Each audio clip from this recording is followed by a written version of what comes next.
Bonjour et bienvenue à tous sur notre webinaire Comment optimiser davantage la récupération de votre TVA étrangère.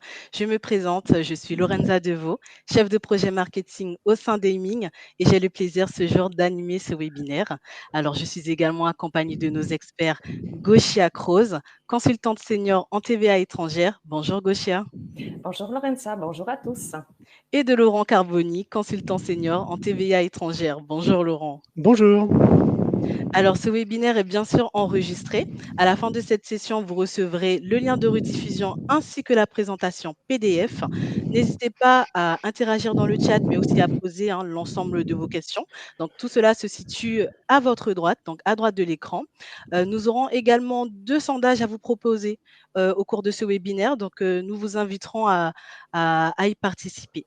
Je vous invite désormais à découvrir ensemble le programme qui rythmera cette fin de matinée. Alors, dans un premier temps, nos experts reviendront sur les possibilités de récupération et cela dans quel pays.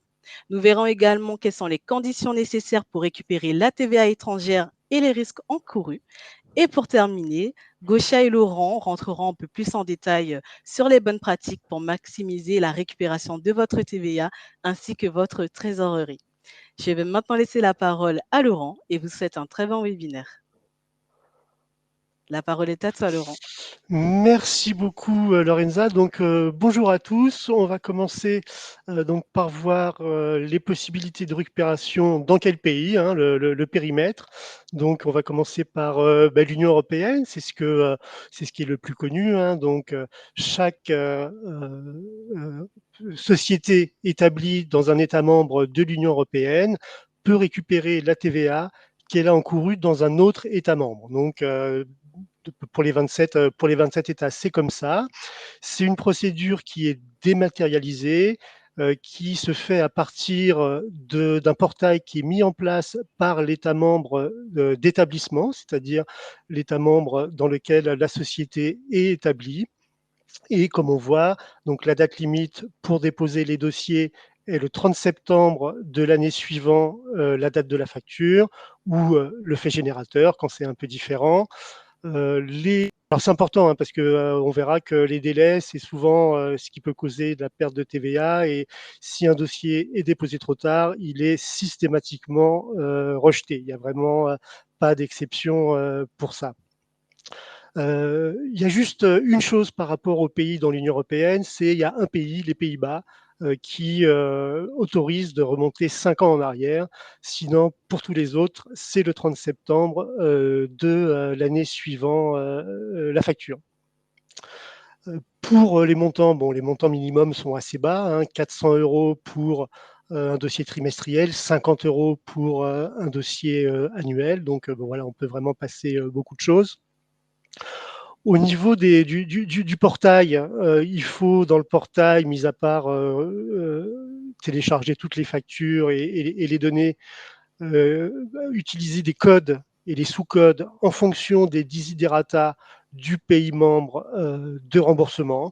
Donc, on va avoir des codes de 1 à 10 pour décrire les services et certains utilisent des sous-codes, d'autres non. Là, c'est vraiment en fonction de chaque pays.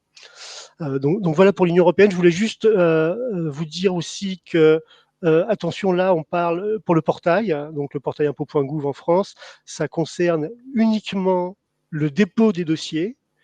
Tout ce qui vient ensuite, les demandes d'information, les décisions, les réponses, ça se fait en dehors du portail pour la très très grande majorité des cas. Courrier, portail de l'État membre de remboursement, email, c'est vraiment différent pour chaque pays. Donc là, on vient de voir les possibilités dans l'Union européenne. On vient maintenant voir ce qu'il est possible de faire dans les pays hors Union européenne. Donc Lorenza, si tu peux passer à la diapo suivante. Alors voilà, là on a classé par date limite de dépôt et on a mis les petits drapeaux. Alors on a mis les noms aussi hein, parce que les drapeaux ils sont pas toujours forcément évidents. Mais donc globalement on a mis en haut la date de dépôt des dossiers par rapport aux factures N-1. Hein, donc là on est 2024 pour les factures 2023. Ça commence avec le Bahreïn, où on peut déposer là d'ici la fin du mois. On a ensuite au mois de juin la Suisse, Monténégro, Bosnie, Macédoine, la Corée du Sud et l'Arabie Saoudite, et aussi Oman.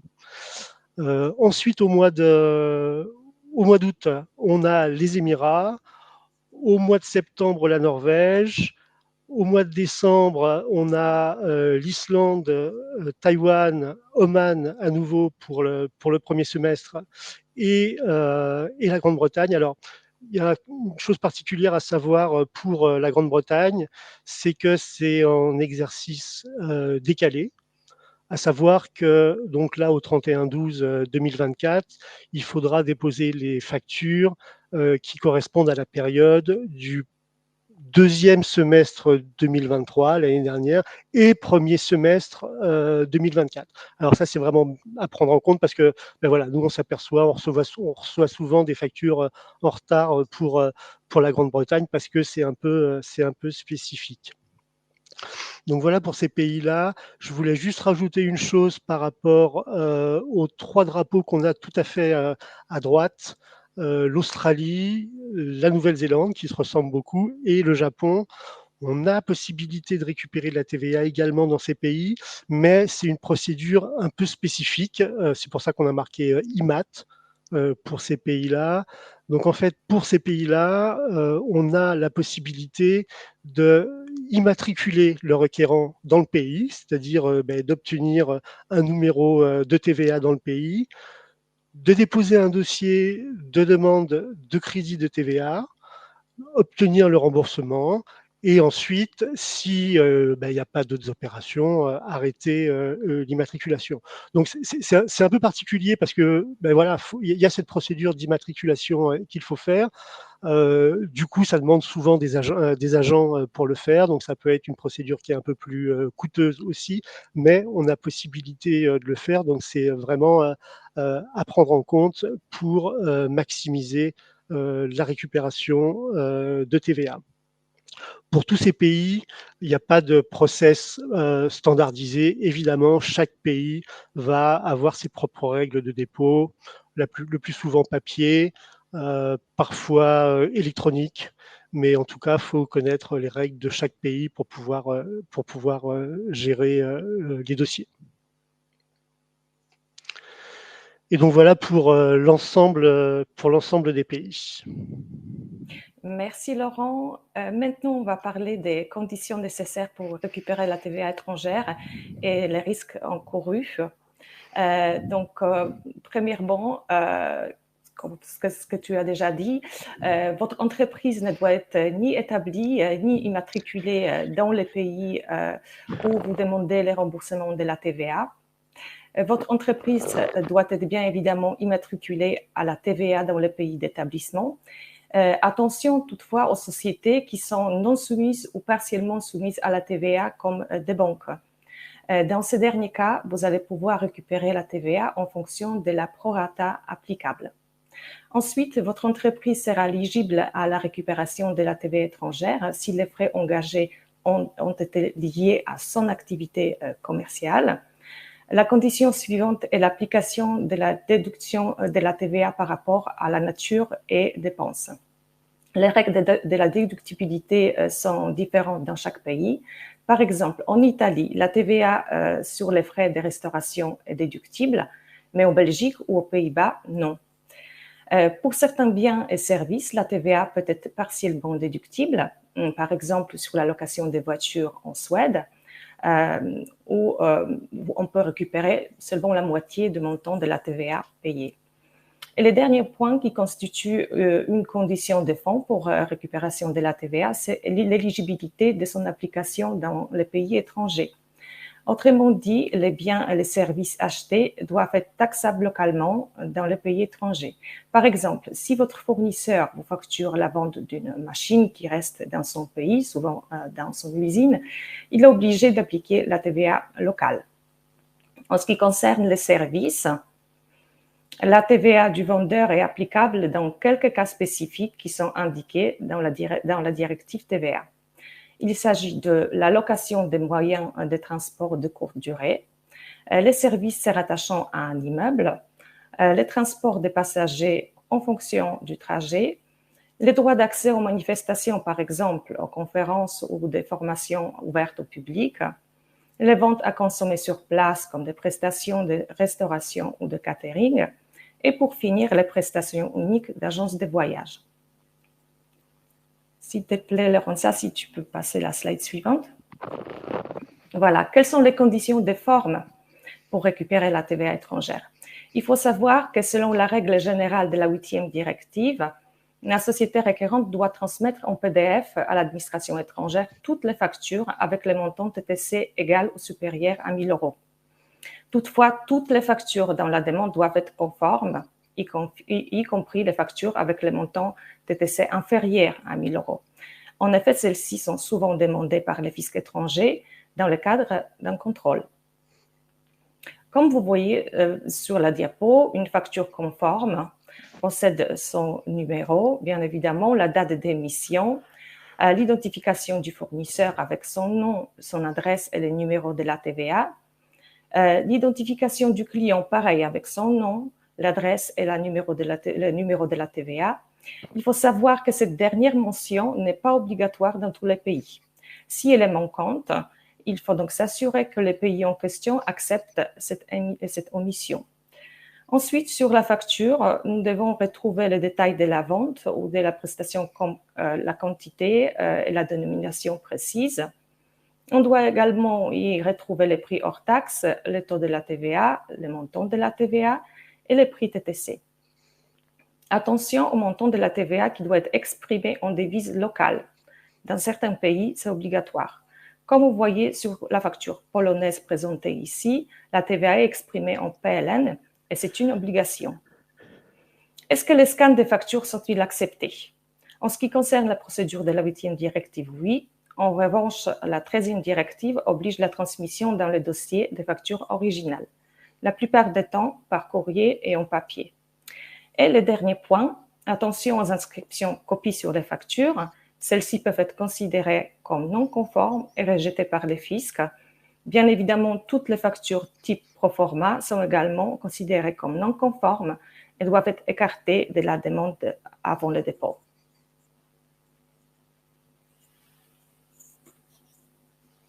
Alors, je vais reprendre la suite. Merci Goshia pour toutes les conditions de forme. Je vais prendre la suite pour vous parler un peu des risques encourus en matière de récupération de TVA étrangère. Alors, évidemment, le premier risque qui vient à l'esprit et qui est un peu évident, c'est la perte de la TVA.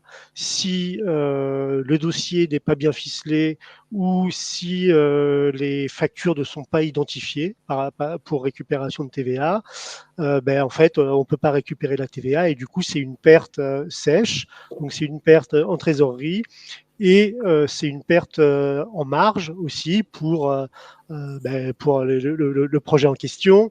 Donc, sachant que dans l'Union européenne, le taux standard, il oscille entre 17 et 27%.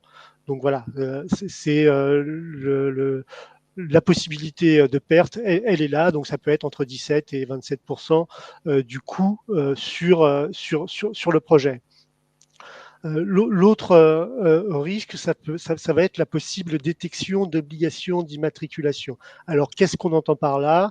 Lorsqu'on dépose un dossier de remboursement de TVA étrangère, les administrations vont souvent revoir à quelles activités ça correspond, poser des questions sur l'activité du requérant dans le pays en question. Et donc, en fonction des réponses, si on ne fait pas attention, les autorités peuvent s'apercevoir que le requérant a effectué des opérations taxables pendant la période. Alors, ça peut être des ventes locales, ça peut être toutes sortes de ventes sur lesquelles l'autoliquidation ne peut pas s'appliquer. Ça peut être des opérations intracommunautaires à partir du pays ou des exportations. Bref, si les autorités détectent que la société a fait ces opérations, les administrations vont non seulement rejeter la TVA, mais vont demander aux requérants de s'immatriculer dans le pays pour se mettre en conformité avec la réglementation.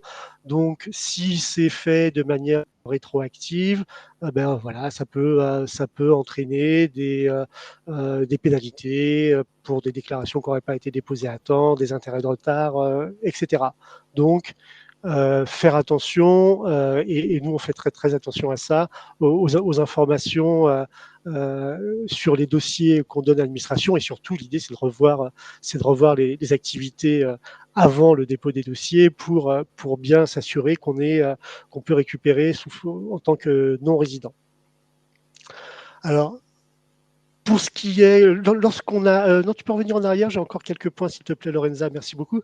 Pour ce qui est des dépenses non déductibles, en fait, si on a omis d'insérer des factures avec TVA étrangère dans des dossiers de demande de remboursement, par exemple, si on n'a pas identifié les factures et donc on n'a pas fait de dossier, non seulement on va perdre la TVA qui n'est pas récupérée, mais on va perdre aussi de l'impôt sur les sociétés, sur cette TVA, dans la mesure où, imaginons qu'il y ait 1000 euros, une facture avec 1000 euros de TVA allemande qu'on n'a pas joint dans un dossier.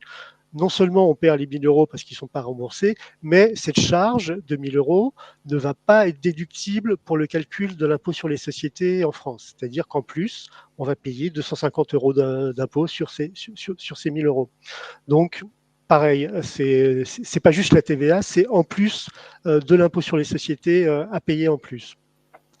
Enfin, lorsque il y a des dossiers qui sont déposés avec des erreurs ou avec des irrégularités, les autorités étrangères ne vont pas hésiter à, comme on dit, flaguer le requérant, c'est-à-dire faire une mise sous cloche en marquant dans leur système que voilà, il y a eu des problèmes sur les dossiers, et pour tous les dossiers consécutifs, les autorités vont être plus vigilantes, vont de poser plus de questions et faire beaucoup plus attention avant de rembourser.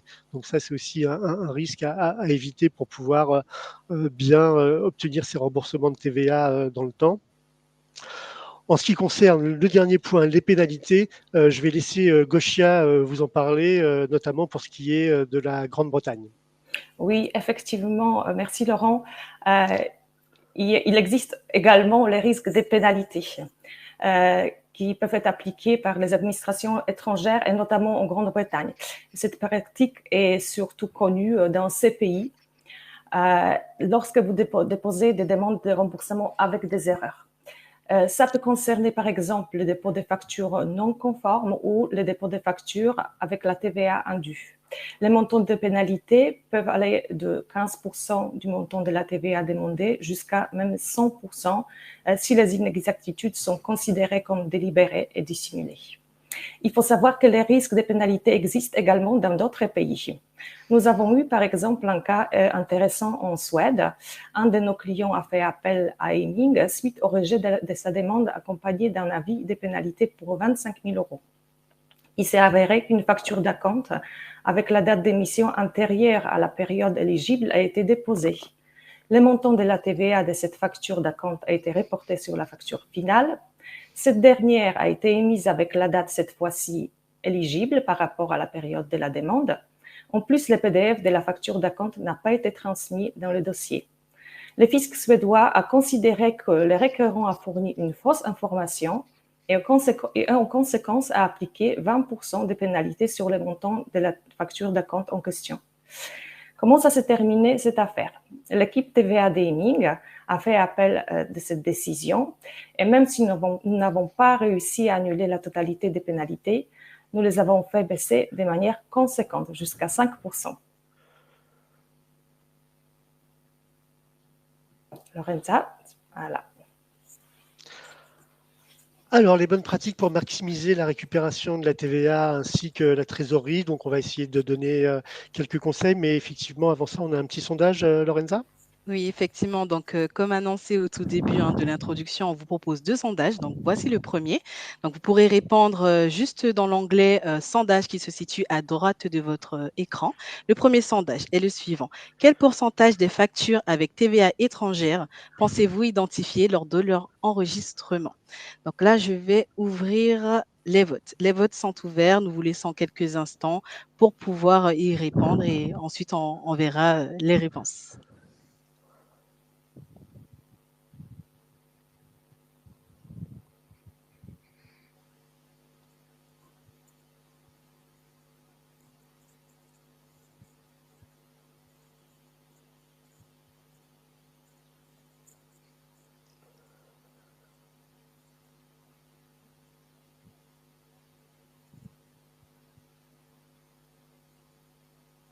Alors, est-ce qu'on a une tendance, Lorenza? Alors oui, effectivement, nous avons une tendance. Donc, la majorité des personnes donc, pensent qu'il s'agit de 80 à 100%. 80 à 100%, d'accord. Qu'en Ah ben, pensez-vous? c'est déjà pas mal.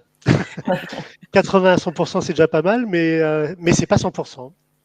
Et donc, ça veut dire qu'on peut optimiser. Donc, passons à la slide suivante et on va peut-être essayer de donner quelques indices pour aider à optimiser. Pour nous, le point qui est la clé de voûte en fait de l'optimisation de la TVA, c'est effectivement ce dont on vient de parler dans le sondage d'identification de la TVA lors de l'enregistrement de la facture. Si elle n'est pas identifiée, elle ne va pas faire l'objet d'un dossier et donc la TVA sera perdue. C'est vraiment aussi simple que ça. Et nous, la majorité de la TVA qu'on peut perdre ou ne pas récupérer, c'est suite à des factures qui n'ont pas été identifiées par nos clients ou pas été identifiées à temps. Alors, pour essayer de contrer ça, nous, on vous conseille de faire particulièrement attention à l'enregistrement des factures, notamment, premièrement, donner une attention particulière aux fournisseurs étrangers, évidemment. Alors, quand je dis fournisseurs étrangers, c'est évidemment fournisseurs qui sont établis dans les pays qui sont éligibles à la récupération qu'on a vu au point en début de webinaire. Dès que vous avez des fournisseurs dans ces pays-là, bien regarder sur la facture, est-ce qu'il y a un taux de TVA, de quel pays est le taux de TVA. Donc ça va correspondre, la TVA va correspondre en fonction du taux et aussi du numéro de TVA que le fournisseur a indiqué sur sa facture. Donner aussi une attention particulière par inverse à tous les taux de TVA sur les factures qui peuvent être différents des taux français, c'est-à-dire qui ne sont pas 5, 5, 10 ou 20. Alors, il y a des taux communs d'autres pays qui ont des taux de 10 ou de 20. En Angleterre, c'est 20 par exemple, donc il peut y avoir confusion, mais bien faire attention lors de l'enregistrement des factures à tout ce qui n'est pas 5, 5, 10 et 20 qui correspond en général de la TVA française. Alors évidemment, l'idée c'est d'enregistrer la TVA dans un compte particulier dédié à la TVA et avec un code TVA spécifique. L'autre point important, c'est la TVA, les acomptes, la gestion des acomptes. Il faut considérer les acomptes comme des factures à part entière. Et souvent, dans beaucoup de cas, c'est la date de l'acompte qu'il faut prendre en compte pour calculer le délai de remboursement et non pas la date de la facture finale. Donc c'est important de pouvoir les enregistrer comme des factures normales, entre guillemets. Voilà, alors je voulais aussi rappeler évidemment que si on a une facture avec de la TVA étrangère, c'est-à-dire non française, elle n'est pas déductible dans la déclaration de TVA française. Ça tombe sous le sens, mais en fait, nous, on voit souvent pas mal de confusion chez les clients, notamment avec de la TVA anglaise à 20% qui serait enregistrée dans le mauvais compte. Et donc, si c'est le cas, ça va être repris par l'administration en cas de contrôle. Et donc enfin, nous, ce qu'on conseille, c'est de faire de manière régulière un audit des comptes fournisseurs. Donc, ça consiste à quoi? Ça consiste à, en fait, tout simplement extraire les opérations qui ont été faites avec des fournisseurs établis dans les pays dans lesquels on peut rembourser, on peut récupérer la TVA, et de revoir les opérations, de revoir les factures et de vérifier si les factures sont bien sans TVA locale. C'est bien de le faire de temps en temps, peut-être une fois par an, de manière à être sûr qu'il n'y a pas de factures qui passent à travers ou qui sont passées à travers les mailles du filet lors de l'enregistrement. Alors, bien sûr, nous faisons ce genre d'audit chez EMIC. Donc voilà pour l'identification des factures avec TVA étrangère. Je voulais aussi vous parler de cet exemple, de cette facture avec TVA à l'importation. Je voulais vous en parler parce que souvent, c'est un peu plus difficile à identifier. Là, quand on regarde la facture, on voit que déjà, on a un montant tax rate ou taux de taxe à 0%. Donc, ça peut paraître, voilà, on considère qu'il n'y a pas de TVA. Et on a un montant total de 521 000 lei roumains. Pour cette facture. Et puis, quand on regarde un peu plus dans le détail, on voit en bas à gauche qu'il est indiqué TVA sur import. Et donc, en fait, on s'aperçoit que cette facture, c'est une facture de TVA sur l'importation, c'est-à-dire que le transitaire refacture au client la TVA qu'il a payée lors de l'importation de biens en Roumanie. Et du coup, en fait, les 521 000 RON, qui représentent à peu près 110 000 euros de TVA si on convertit, en fait, c'est de la TVA. Et donc, c'est de la TVA roumaine à récupérer, ce qui est loin d'être évident quand on voit quand on voit la facture. Donc voilà, faire attention dans les opérations d'importation. Souvent, la TVA est difficilement récupérable. Bon, dans ce cas-là, les 521 000 RON avaient été identifiés et donc on a pu récupérer la TVA complètement pour notre client. Je voudrais parler aussi d'un autre cas, Lorenza, si tu veux passer à la slide suivante. D'abord, c'est vrai qu'on a un deuxième petit sondage. Alors, effectivement, nous avons un deuxième et du coup, c'est le dernier. Donc, à quel pays la France rembourse-t-elle la TVA? Donc, vous avez la possibilité d'y répondre. Donc, je vais lancer les votes. Donc, c'est à vous. On vous laisse quelques instants pour y répondre. Alors, tu rappelles, il y avait des réponses possibles, il y avait des réponses spécifiques? Alors, les réponses spécifiques, oui, effectivement. Donc, vous avez le choix donc, entre à tous les pays, uniquement aux pays de l'Union européenne, aux pays de l'Union européenne et aux pays avec lesquels elle a signé des accords bilatéraux, ou bien tout simplement, vous ne savez pas. D'accord. On va patienter quelques instants, laisser le temps de répondre. Mais il y a quand même une tendance, Laurent et Gauchia. On a une tendance. On va voir les connaissances. Voilà, si ça s'équilibre, mais je pense que là, on est.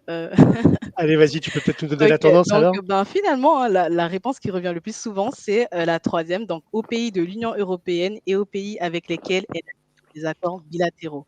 D'accord. Est-ce vrai? Alors, en fait, c'est pas la bonne réponse.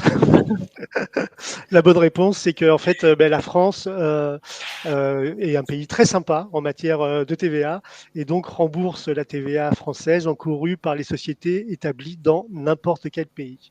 Donc, c'était tous les pays la bonne réponse.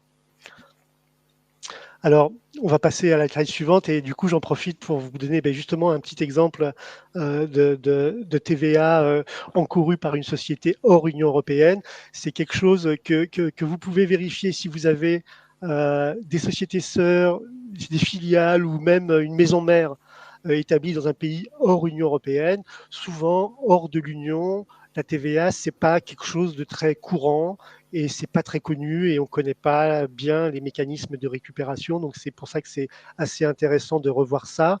Là, on vous présente juste un exemple d'une société canadienne qui était une filiale de notre client en France, société canadienne qui a encouru de la TVA en Autriche, et l'Autriche, comme la France, rembourse la TVA aux sociétés qui sont établies dans tous les pays et pas uniquement en cas d'accords bilatéraux.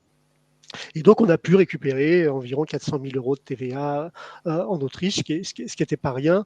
Alors, je vais vous donner la liste des pays sympas qui remboursent la TVA aux requérants de n'importe quel, établis dans n'importe quel pays. Donc, c'est l'Autriche, la Belgique, le Danemark, la Finlande, la France, on a vu, l'Irlande, le Luxembourg, Pays-Bas et Grande-Bretagne. Donc cela rembourse à tout le monde. Après, effectivement, comme vous l'aviez dit dans la réponse, il y a des pays qui remboursent uniquement en cas d'accords bilatéraux. Et donc prenons juste deux exemples voilà, pour vous donner un peu la tendance. C'est que les Italiens, eux, vont rembourser uniquement aux sociétés établies en Suisse, en Norvège, en Grande-Bretagne et en Israël. Par contre, si on prend la Suisse en tant que pays de remboursement, là, la Suisse a des accords avec 44 pays. Donc là, je ne vais pas tous vous les citer, mais donc voilà, c'est beaucoup plus important. Donc en fait, ce qui est important, c'est de vérifier avec si vous avez des sociétés sœurs, filiales ou sociétés mères hors de l'Union européenne, et après voir au cas par cas en fonction du pays dans lequel la TVA a été encourue. Donc voilà pour les sociétés établies hors UE. Merci Laurent d'avoir présenté cette piste intéressante concernant le périmètre élargi de récupération de la TVA au niveau de sociétés, des sociétés filiales hors UE. Moi, à mon tour, je vais vous parler d'un axe d'optimisation lié à la bonne analyse et la correction de factures. Comme déjà évoqué tout à l'heure, votre entreprise sera éligible au remboursement de la TVA si les opérations réalisées à l'étranger sont en lien avec votre activité. Or, nous observons des situations dans lesquelles les réels bénéficiaires des services ou des biens sont des filiales étrangères de nos clients. Dans ce cas-là, la TVA peut s'avérer irrécupérable pour eux. Il est donc conseillé parfois de changer les contrats avec les fournisseurs pour identifier et facturer les réels bénéficiaires. Il vaut mieux d'éviter des schémas où la maison mère en France prend en charge les factures liées aux services dont le bénéficiaire est votre filiale à l'étranger. Attention à la TVA indue qui peut être facturée par les fournisseurs, par exemple pour les prestations de services matériellement non localisables ou la livraison intracommunautaire. Votre demande de remboursement de la TVA dans ce cas-là sera probablement rejetée. Même si la récupération de la TVA est souvent encore possible auprès de votre fournisseur après la décision de rejet, dans l'ensemble, cette démarche peut être très longue et aboutir. Nous vous conseillons donc de bien analyser le flux des biens et la nature des services avant de payer vos factures pour obtenir la correction nécessaire rapidement. Pour éviter des erreurs, il faut bien appliquer les bons taux de déduction ou de prorata dans les demandes.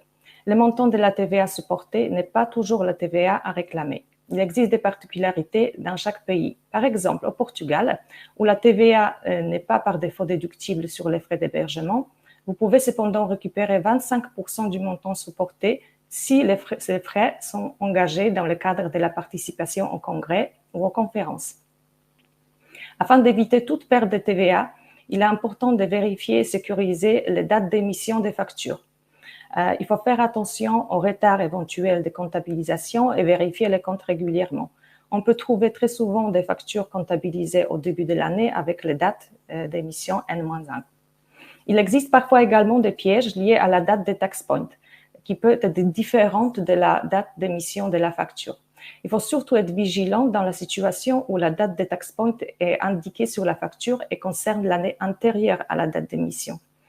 Il est conseillé de prendre en compte, dans ce cas-là, la date des tax points pour éviter la prescription de la demande. Si vous détectez des erreurs sur les factures ou des mentions manquantes, demandez les corrections nécessaires auprès de vos fournisseurs avant de déposer les demandes et, si possible, avant de payer vos factures.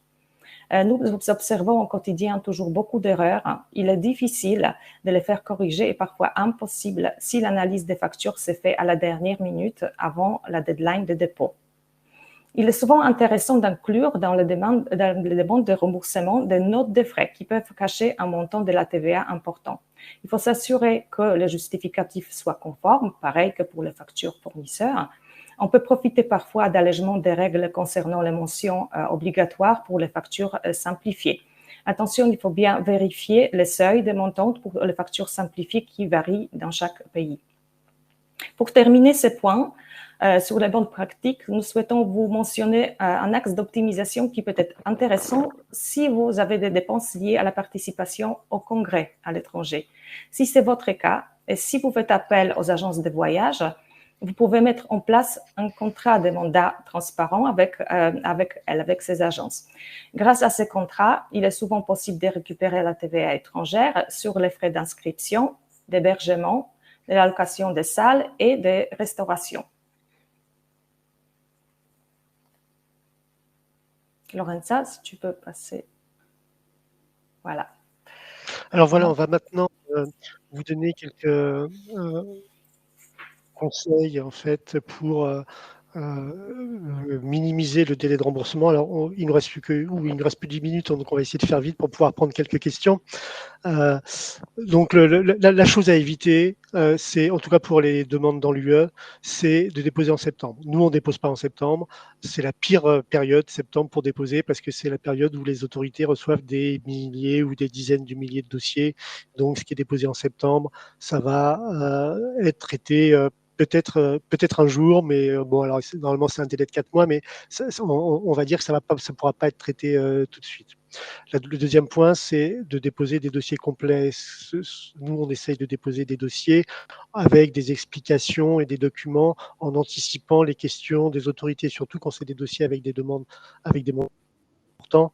Ça évite d'avoir une demande d'information et donc du coup, on peut avoir une décision en direct sans passer par une demande d'information, un délai pour répondre et encore un délai pour revoir le dossier par les autorités.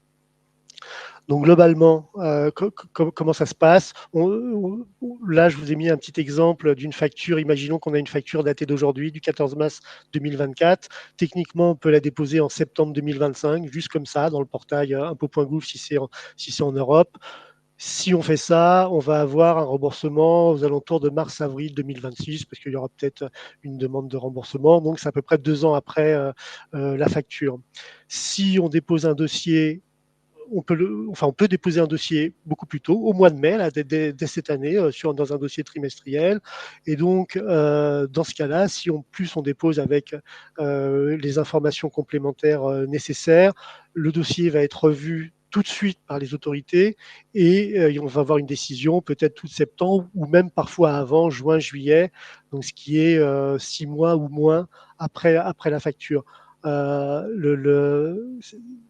En ce moment là, entre mars et juin, c'est la meilleure, mars, avril, mai, on va dire, les 3 mois là, c'est vraiment la meilleure période pour déposer parce que les autorités sont moins débordées, parce que les dossiers de septembre ont été traités et donc normalement il y a des ressources pour traiter des voilà.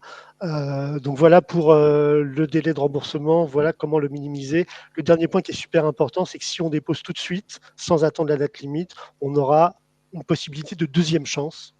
C'est-à-dire que si le dossier était mal ficelé ou s'il y avait un problème sur la facture et qu'on a un rejet, on aura la possibilité de redéposer peut-être avec une facture conforme ou avec d'autres arguments, mais on pourra redéposer avant la date limite de l'année prochaine et donc éviter d'être limité en termes de recours possibles.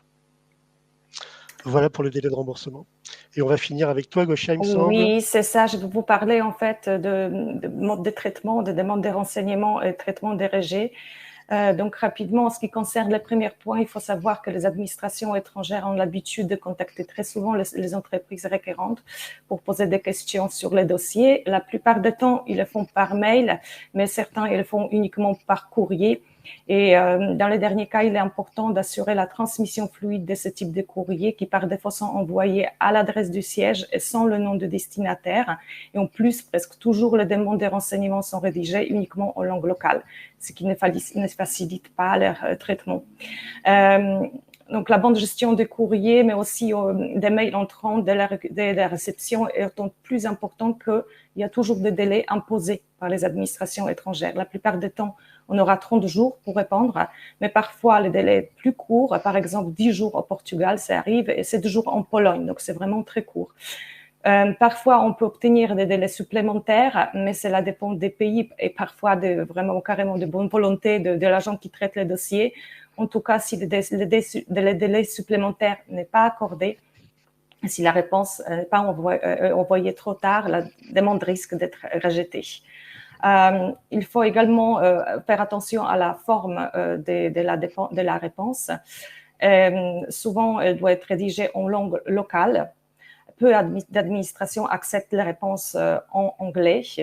Les moyens de communication de l'administration est souvent indiqué dans la demande de renseignements. Ça peut être le portail de l'administration étrangère, par exemple en Espagne, un mail pour la Roumanie ou le portail français pour la République tchèque. Voilà. Et si on n'utilise pas les moyens autorisés, les moyens de réponse, la demande sera considérée comme non reçue et la réponse sera considérée comme non reçue et la demande sera rejetée. Justement, quoi faire en cas de rejet? Tout d'abord, il faut bien analyser les raisons des rejets. Parfois, tout n'est pas perdu et on peut toujours récupérer au moins une partie de la TVA. Voilà, donc là, il faut savoir que si pour la première fois, on demande, en fait, on fait le recours, ça peut se faire auprès de l'administration, la même administration étrangère, comme pour les demandes de renseignements. En revanche, en cas d'échec, il faut faire deuxième recours et là, il faut faire appel à un agent, un fiscaliste sur place. Il faut savoir que dans les procédures de ce type sont souvent coûteuses.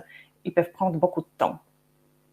Voilà, c'était le dernier point que nous avons voulu aborder avec vous. On a fait le tour de pas mal de choses. Lorenza, je vois qu'il y a quelques questions dans le chat. On peut peut-être commencer par celle-là, peut-être. On va pouvoir traiter quelques questions. Peut-être la question de Sofiane, pour commencer. Oui, bien sûr. Donc, la question de Sofiane. Donc, quel est le délai moyen d'une réponse de l'administration fiscale de la Grande-Bretagne? Alors ça, c'est pas facile, hein, la Grande-Bretagne. Bon, la Grande-Bretagne, depuis qu'ils sont sortis de l'Europe, donc ils font plus partie du système de dépôt via les portails électroniques de l'Union européenne. Donc maintenant, c'est des dossiers papier en général. Alors c'est toujours pareil, c'est en fonction de la date de dépôt. Si les dossiers sont déposés en septembre, ça prendra plus de temps que si c'est déposé avant. Mais globalement, il faut compter Gauchia, tu dirais 8 mois comme moi, à peu près 8-10 mois pour avoir une bonne réponse. C'est très lent, ils n'ont pas beaucoup de ressources. Et donc, c'est vraiment pas facile, hein, la récupération en Grande-Bretagne. Merci, Laurent. Alors après, moi, j'avais noté celle de Franklin, la question de Franklin, alors qui est un peu longue. mais c'est un cas intéressant, en fait. Oui. Écoutez, je ne sais pas, est-ce qu'il faudrait, je pense peut-être qu'il faudrait pouvoir en discuter avec oui, c'est ce que je pensais Franklin, aussi. un peu plus C'est en ce que je détail, pensais aussi, Franklin, parce que là, c'est un cas très particulier, effectivement, de facturation par une banque, si j'ai bien compris. Donc, en TTC, pour des frais qui ont été encourus par la banque avec de la TVA locale et des montants importants en Angleterre. Donc là, on est un peu dans la problématique dont Gauchia a parlé tout à l'heure, et c'est pareil pour les mandats des agences de voyage, c'est-à-dire que finalement, si j'ai bien compris, la facture est au nom de la banque. Qui, elle, en plus, ne pourra pas récupérer la TVA si elle est hors du champ d'application de la TVA. Et donc, comment récupérer de la TVA sans avoir une facture au nom du requérant? C'est un problème un peu compliqué, et donc je pense que ça serait bien qu'on puisse en parler de manière en tête à tête avec vous, Franklin, pour voir un peu les tenants et les aboutissants. Très bien. Et sinon, nous avons une question. Donc, j'ai vu apparaître une question de Cédric qui nous posait, alors, quelles sont les règles relatives à la récupération de la TVA concernant les prestations de services facturées par des fournisseurs étrangers, donc Europe ou hors Europe? Alors, je peux prendre la réponse si vous voulez. En fait, c'est un peu ce qu'on a vu en fait, hein, pendant le webinaire. Hein. Donc la récupération concernant les prestations de services facturées à l'étranger. Si les prestations de services sont bien sujets à de la TVA locale, On avait une petite diapo là-dessus sur ce qui était hors règle générale de l'autoliquidation. Ben, dans ce cas-là, ça peut être récupérable. Alors, en fonction de la nature, hein, si c'est de la location de TV, de la location de voiture, par exemple, c'est pas récupérable dans tous les pays. Donc, c'est vraiment en fonction de la nature de la charge. Il faut vérifier ça. Nous, on le fait évidemment. Et puis voilà, après, si c'est dans l'Union européenne, on fait des dossiers via impôt.gouv. Et si c'est hors Union, ben, c'est des dossiers qui sont faits spécifiquement en fonction des règles des administrations. Merci Laurent, merci Gauchien pour votre présentation qui était très On avait une intéressante. dernière petite question si on a Oui, le temps. oui, On va... tu voudrais traiter, tu en as vu une autre? Oui, Bah, c'était à nouveau Franklin qui disait les feelings, c'est-à-dire les dossiers, j'imagine, peuvent donc être réguliers et oui. multiples sur une période. Je pensais que c'était un processus annuel et unique. Alors, c'est un processus annuel et unique en Suisse, par exemple, mais pour beaucoup d'autres pays, il y a moyen de déposer des dossiers de TVA trimestriels ou semestriels. Attention, ceci dit, puisque en fait, en fonction des pays, on peut faire des périodes qui se chevauchent, dans d'autres non. Donc, il faut quand même bien maîtriser les possibilités de dépôt pour chaque pays. Très bien. Merci Laurent. Donc, comme je disais, merci pour cette présentation, pour votre présentation très intéressante, très détaillée. Donc, effectivement, il y a des questions qui sont restées sans réponse, mais ne vous inquiétez pas, nous reviendrons vers vous dans les meilleurs délais. Donc, voilà, Laurent et Gauchia auront le plaisir d'y répondre et voilà, lors d'un échange. Nous vous invitons également à consulter notre site internet dans lequel vous pourrez retrouver voilà, notre accompagnement autour de la TVA étrangère. Donc, nous vous souhaitons une très belle journée et nous vous disons à très bientôt. Merci beaucoup, à bientôt. Merci beaucoup, au revoir. Bonne journée à tous. Bonne journée.